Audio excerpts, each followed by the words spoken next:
Okay, so in this tutorial we're going to have a look at some different effects in Final Cut Pro. So basically what I want to take you through is how to add a basic effect, and have a look at some of the more complex effects that you can use in Final Cut Pro, and then also talk about a couple of examples where I use effects for different purposes, whether that be to kind of manipulate color, to add a kind of look and feel to a project, but also for things like titling and stuff like that. Effects can be useful for managing the color so that you can place text over the top of your video edit. We're going to start first of all by just looking at some of the tools you'll need to have open when you're beginning to start working with effects in Final Cut Pro. So first of all, we're going to jump into the window menu. Okay, so if you ever notice certain windows aren't open in Final Cut Pro, then the window menu is a good place to go to. And what we're wanting to look for here is the inspector. Okay, so the inspector gives us the options for a variety of different things within Final Cut Pro, and we need to just select one clip on the timeline so that it kind of comes to life over here on the right hand side. So you can see we've got the transform options, and we've got cropping and distorting options, and we've got the very useful stabilization options that you can use, and other things like compositing, so alpha channels and opacity that you can use to composite your video when you're working within layers. So this is also where your effects pop up when you're working in Final Cut Pro. So if you're ever looking to edit an effect or remove an effect, then this is the place to go to. So now we're going to open the effects browser. So we're going to come down to our buttons down here on the bottom right, and we have in here our effects, photos, music, transitions, titles, and generators. Okay, so the first one here is our effects button. Okay, and you can see here we've got a number of different sections for our effects, both video and audio effects. We're just going to be talking about video effects in this tutorial. So we're going to grab a basic effect here and just have a look at how it can be useful. So we're going to go to our basics selection here, and we're going to work with the vibrancy here. Okay, so this is going to allow us to add a bit more vibrancy to the color of this shot.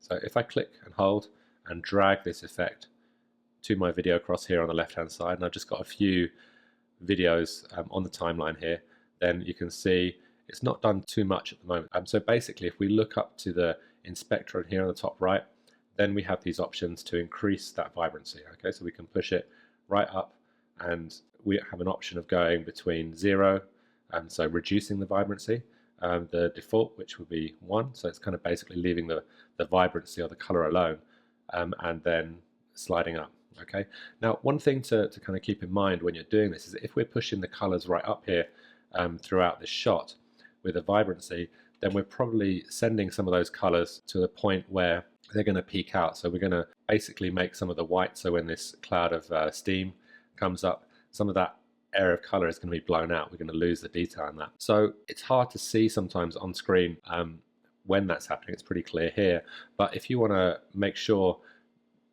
that you're keeping your colors below 100% so that there's always going to be a little bit of detail in all the colors, then we can go to the view menu here and show the video scopes. Okay, and that allows us here, and we'll just minimize our windows over here so we can see a bit more clearly what we're doing. So with the video scopes, you can see here we're looking at Luma at the moment, okay, which is what we want to be looking at, and we're looking at this 100% line. So basically when we've pushed our vibrancy up to this spot, then we're basically pushing some of these whites up above 100%. Okay, so anywhere between 75 and 100% will be fine.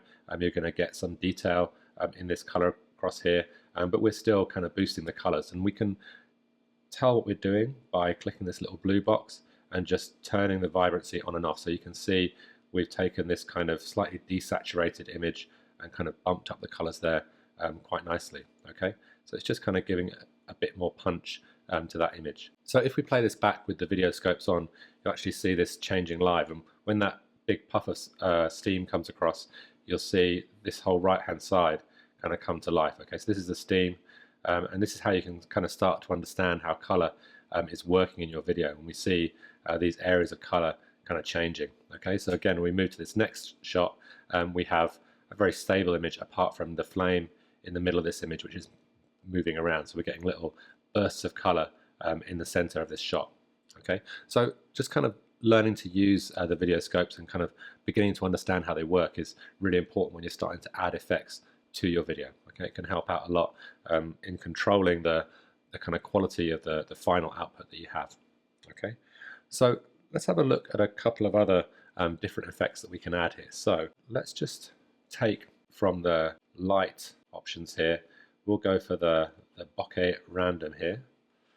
Okay, and basically this is going to add some kind of randomized light floating across the screen. Now, one thing I wanted to show with this clip, so we still have this first clip with vibrancy selected, so that even though our playhead is over the top of this clip, we're not seeing the options up there. We actually need to select the clip here to see the options up here. So you can see we have options for circles, for hexagons, so we can change this up. And so with the vibrancy, the options are very simple. We're just simply tweaking one amount of that effect. But with the bokeh random, we have some more options. So we can kind of control the blend mode, so how this color is kind of blending with the background, so kind of what we're doing with the color, and how it's actually kind of working to kind of blend with the color behind. Okay, we can change the size of these. Okay, and we can change the number of them, so we can have lots or just a few. Okay, and we can change the pattern as well, so we can change how these are kind of floating across the screen. So you can play around with these and kind of use your own judgment as to what it is that you're kind of looking for. Okay, we can also change how much blur there is in those images as well, and also the opacity, so we can change the intensity of those on screen. So with some effects we have a lot more kind of options. Now we've changed all these options, and if we want to get them back to the default or change any effect back to the default, we look up here on this line, the same line as the little blue square. Okay, and this little hooked arrow hooking to the left is the reset button, and that will change that setting back to the default setting for our effects. Okay, so I want to add one more effect here from the looks, and we're going to go into looks and add the dream effect.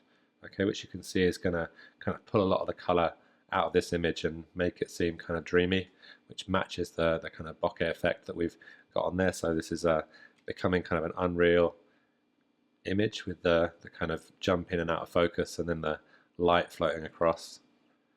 Okay, it seems kind of dreamlike. So the one thing I wanted to mention here is that what we can see is when we've added dream at the bottom here, we've lost that little bit of color that you can see here from the bokeh effect. Okay, so what that means is that there's actually a stack order for these effects. So if we take dream and drag this up above bokeh, then we get that color back. Okay, so with dream applied first of all, okay, and then bokeh applied second, we get a different effect to when these are flipped around the other way. Okay, so basically the stacking order of your effects is quite important. So that's really important if you're adding a blur effect and you want it to blur the video behind. So for instance, if we take this video here and we go to our blur options here, we'll just add a straight Gaussian blur. Okay, so once we've added the blur here, we'll come across and we'll add this artifacts effect. Okay, and you can see these circles appearing here. So these circles are added, the artifacts are added after the Gaussian blur. Okay, so the Gaussian blur is not affecting those circles. If we want the blur to affect those circles, we'd have to drop artifacts above the Gaussian blur. So you can just drag these around and swap them. So now you can see when I increase the amount of blur, it's actually blurring those artifacts as well. So it's a really useful way of kind of getting to control your different effects. So there are a couple of other effects sections here which we're not going to look at in this tutorial, but you can have a look at my keying tutorial on how to use a green screen up on YouTube, and there's also the masks there as well, which I've covered in a couple of different tutorials. Draw masks are really useful for working with green screens when you've got areas that you want to mask out, but also for creating more advanced split screens, and I run through that in another tutorial that you can find on YouTube. So the next effect that I want to run through is the color board. Okay, so I'm just going to come ahead a little bit here. So the color board allows us to add more advanced color adjustments, color correction, color grading to our shots. Okay, and again, working with the histogram here in the video scopes is really important when you're working with the color here. So if we drag our color correction onto here, and then we'll just go to our video scopes and change this to RGB Parade. And so now we can see the different levels of red, green and blue throughout this image. Now there's not a lot of kind of color difference in these images, but we can see a bit of difference here in the red, which is the red of these boards in this part of the image, and then this very white area across in the right hand side of the image is this area where there's color throughout the whole image. That's kind of blown out with the snow on the right hand side. So it's kind of a good image to see how you get grays, so very even colors on the left hand side here. Okay, so on the left hand side of our RGB Parade you can see it's kind of evened out the gray of this cedar wood. Okay, and then on the right hand side you can see this white area. It's very even, but basically all the way up at 100%, so we've got a lot of blown out color there. Okay, so if we go into our color correction options here, okay, we're not going to go into any depth with kind of how to adjust and affect the color, but what I want to show you is just one useful way of working with the color correction, and that is to kind of make space to put titles over video. Okay, so if we go ahead now and go to our exposure, and what we want to do is if we pull the whites and the grays down, okay, we start to keep a lot of the detail of that image, but we're pulling it down to the point where actually it's compressed into this darker gray area of the image, which means that if we place white text over the top here, it's going to play quite nicely. We can also kind of make the image a bit muted by pushing some of our blacks away from the black as well, so we can kind of end up with quite a nice kind of clean image that will work well behind a title. So if we go to our titles here, okay, and I'm going to search for basic, so we'll just grab a basic title and pull this across to our timeline, stretch it out.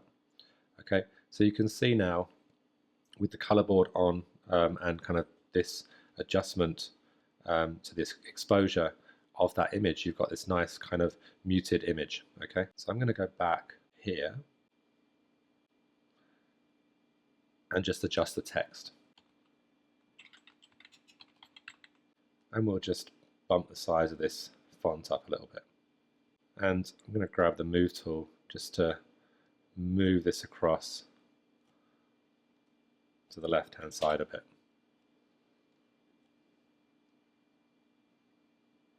So once we've got two lines of type here, we can select them both, and we can go into some more advanced options here for things like the line spacing and that kind of stuff. So we can adjust the line spacing or the leading of that type. Okay, once I'm done here, if I click away from the type and click done for the move tool, okay, we'll jump back in here and we'll go back so we can see the video scopes. Okay, so we've got this very compressed color. We can see the white of the type here across on the left hand side.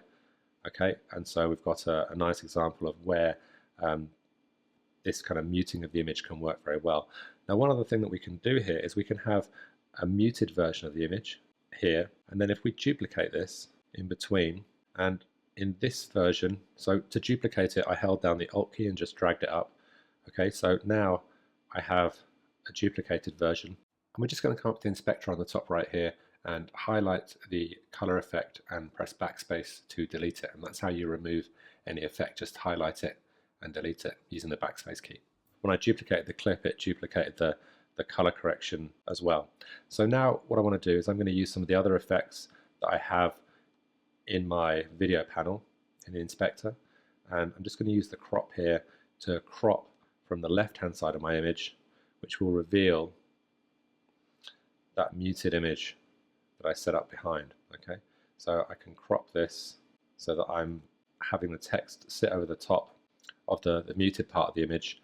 Okay, and then the right hand side of the image is the original image. Okay, now one thing you'll notice is that the rendering here is starting to take a little while. So one thing I tend to do if I'm playing around with a lot of effects or just trying to test things out is I'll work in proxy mode. So if you go to the view menu up here in the viewer, okay, and go to proxy, you can see that I've switched some of these clips to Proxy Mode. Okay, so basically that means that any rendering of effects that you add will happen a lot more quickly. You can see actually here in the opening part of this shot works quite nicely, this muted part of the image on the left hand side with the trees kind of coming out to the right hand side there. Okay, so this image in between is not in Proxy Mode. Okay, to change an image to Proxy Mode, we can click on it. We can do it on import, but if we haven't changed our images to proxy or our videos to proxy, then we can right click on a clip or multiple clips and go to transcode media and check create proxy media. Okay, so basically proxy media is half the resolution of the original footage, a lower bit rate, so a lower data rate to play back for your computer, and then also for your graphics card to kind of work on when it's rendering out effects. Okay, so you can see all the effects that I've added here are now rendering out quite quickly.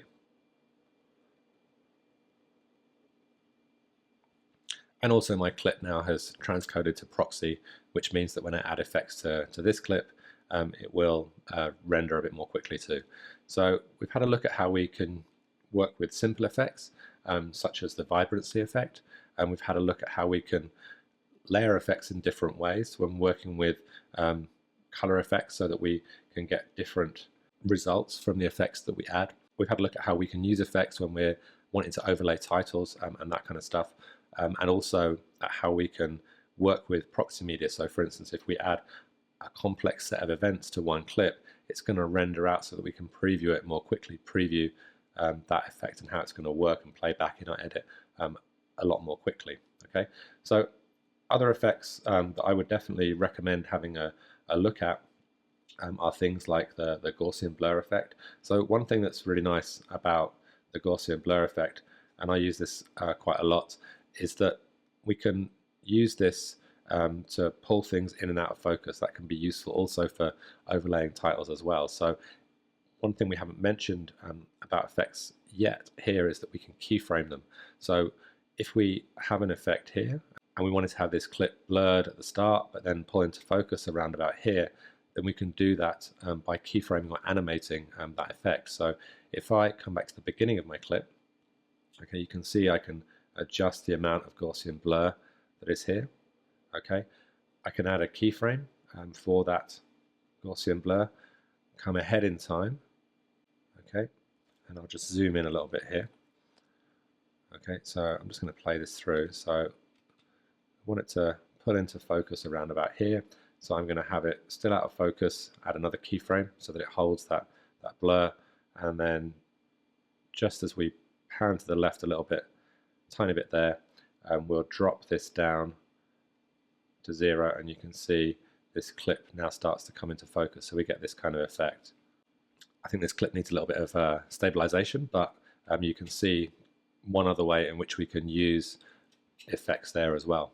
Okay, so we can basically animate effects wherever we can see these little diamonds to the right of those effects. Okay, and that goes for a lot of things as well. So for transform, we've got these little diamonds as well, so we can transform the position and the scale and use those effects as animated as well. So for things like the vibrancy, which we had at the beginning here, we can animate that. So if we select this clip, you'll see that to the right of that vibrancy, we have this little diamond, which allows us to animate that. Okay, so if I drop this right back down, so we have a kind of washed out look for our clip, add a diamond, we can then play it through and allow it to become more vibrant as we move through. So come to the second keyframe here and just push the vibrancy up, and then it will animate between those two. And also in proxy format, you'll be able to play back in real time and get a sense of whether things will work before you've actually rendered. So you can see this orange line means my clip hasn't rendered yet. When I pause it, it will do the background rendering, but up until that point, it will basically play back better in proxy, especially if you have a lower spec system such as a laptop or an older Mac. Working in proxy will kind of help your system a lot. Okay, I hope it's been useful. It's a quick overview of working with some different effects and ways in which I use effects and kind of use effects for particular purposes, such as adding titles for creating a kind of dreamlike look, and then also for pulling focus as well. It's something I use quite a lot in my edits. So I hope it's useful. If you have any questions about Final Cut Pro, then don't hesitate to send me a tweet or drop a message below.